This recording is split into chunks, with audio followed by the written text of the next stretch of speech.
GST 2.0 2.0 நிறைய updates கொண்டு வந்திருக்காங்க.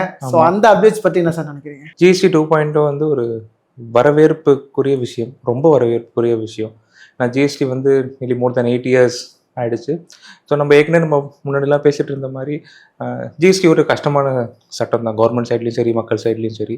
ஸோ ரேட்ஸ் கொஞ்சம் ரிவிஷன், அப்புறம் ரேட்ஸ் இல்லை ஜாஸ்தியாக இருக்குன்னு ஃபீட்பேக்கு, மற்ற உலகத்தில் மற்ற நாடுகள் எப்படி பண்ணிட்டு இருக்காங்க அந்த கம்பேரிசன். ஸோ இது எல்லாமே போயிட்டு இருந்தது. கவர்மெண்ட் இதை பேக் எண்டில் நிறையா ஒர்க் பண்ணிட்டு இருந்தாங்க. ஸோ இப்போ அந்த டைம் வந்தது.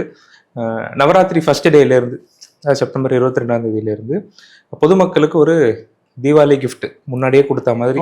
ஏன்னா இண்டிபெண்டன்ஸ் டே ஸ்பீச்சிலே பிரைம் மினிஸ்டர் அதான் சொன்னாங்க. ஸோ அதை கோயின்சைட் பண்ணுற மாதிரி செப்டம்பர் 22 இது அதுலேருந்து இது அமலுக்கு வரும்ன்றத சொல்லிட்டாங்க. ஸோ இது வந்து ஒரு பெரிய வெல்கம் சேஞ்ச். இது வந்து ஒரு பொதுமக்கள் அவங்க வாழ்க்கையில் யூஸ் பண்ணுற எல்லா விஷயங்கள், அது நீங்கள் வாங்குகிற சோப்பாக இருக்கட்டும், இல்லை உங்கள் குழந்தைங்க வாங்குகிற நோட் புக்காக இருக்கட்டும்,